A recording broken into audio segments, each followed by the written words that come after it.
not at all what it's about. Verse 17, you have wearied the Lord with your words. You say, how have we wearied you? It's because you're saying it's no good to serve God. Look back in chapter 1, verse 10. Chapter 1, verse 10, he said, oh, that there were among you one who would shut the gates, that you might not uselessly kindle fire on my altar. I am not pleased with you. He said it's useless. You're wasting my time and you're wasting your own time. Look in chapter 3, verse 2. He says, but here's the even heavier news. You've disrespected me. You're disrespecting one another. But the day of the Lord is coming. And who can endure it? I'll be like a refiner's fire and a fuller's soap. I will cleanse the wickedness, he is saying. Look in verses 7 through 8 of chapter 3. He says, your fathers, from the days of your fathers, you've turned aside from my statutes, and I ask you to return, to change this inexcusable behavior, to change this course that is going to lead to your destruction, because I have promised you that I will bless you, but I have also promised you that I will curse you. And if you continue to disobey, I have no choice but to curse this land. Please stop this inexcusable behavior. And they said, well, what do we do? How shall we return? They were so far removed from their intimacy with God, they had no idea what to do about it. They had no idea. That is the message that Malachi has been sharing. It's the message that they've continued to hear and continue to miss because their lives are filled with hypocrisy and their motivation to worship is impure. So what do they do about it? Oh, if they had only known that this was going to be the last thing that he was going to say, would they have finally listened? Well, here's what he said. Look in verse 1. He says this, realize God's plan for the future. One more time, he told them this in verses 1 through 3. For behold, the day is coming, burning like a furnace, and all the arrogant and every evildoer will be like chaff, and the day that is coming will set them ablaze, says the Lord of hosts, so that it will leave them neither root nor branch.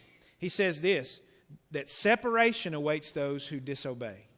Separation awaits those who disobey. Because it was true then, it's true today.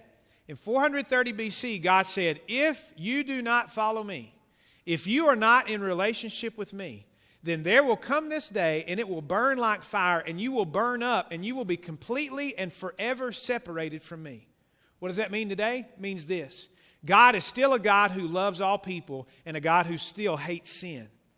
And he says this, because your sin has tainted you, if you don't do something to take care of your sin, I have no choice but to condemn you because you're tainted by your sin for an eternity, separated from me in a fire that is never quenched. Same God, same truth.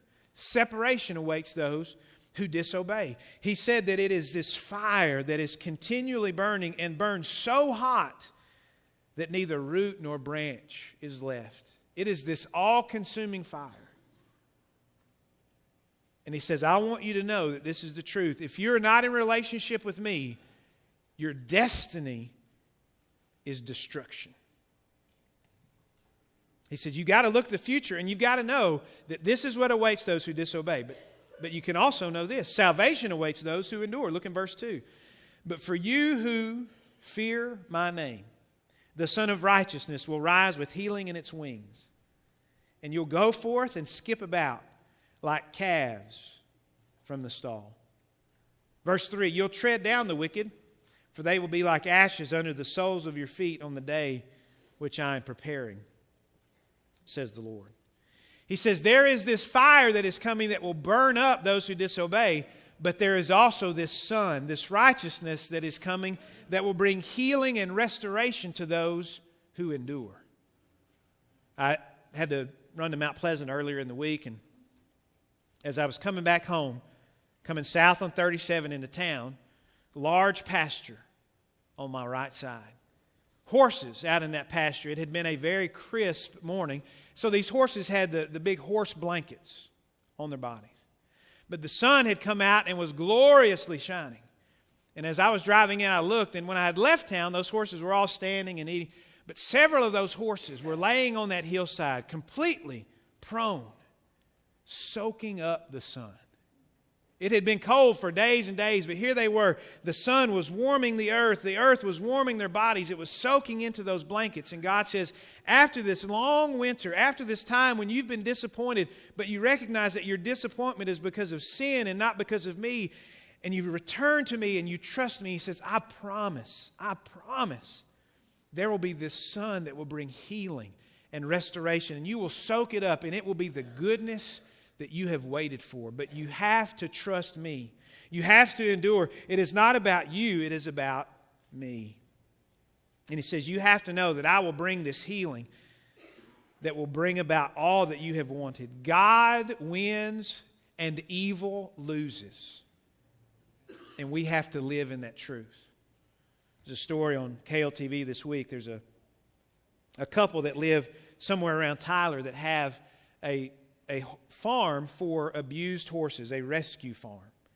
There was a lady in the Detroit, Michigan area who had 13 horses and could no longer afford them.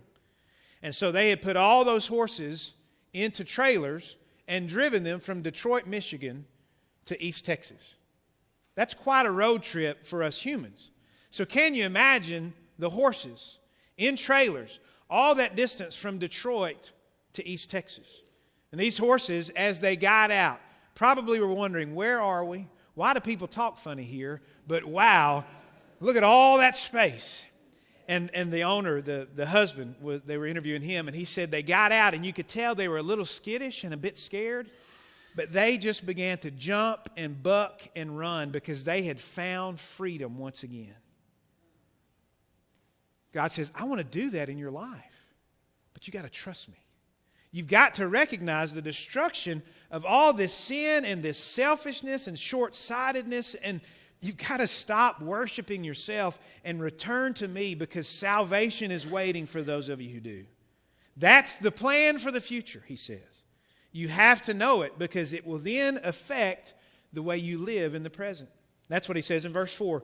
Remember God's plan from the very past, so you'll know how to live in the future. Look in verse 4. Remember the law of Moses, my servant, even the statutes and ordinances, which I commanded him in Horeb for all Israel. God takes it all the way back to the beginning of the structure for the nation of Israel. Moses on Mount Horeb or Mount Sinai, the same place. They had two names. He said, remember what I told him in those days. I gave him the 10 Commandments. I gave him the book of the law, and that was the structure for your life. He says, I gave you these laws not to inhibit you, not to imprison you, but to give you freedom so that you didn't move from my ideals, that you didn't dabble in sin that would defile you. He said, I gave you these things all the way back to Moses. For them, Moses was the ultimate lawgiver. Moses was that person that they saw as the standard. He said, because you know that in the future I'm going to destroy those who hate me and who do not follow me, and I'm going to bring salvation to those who trust me, then what do you do about it? You live by my standard.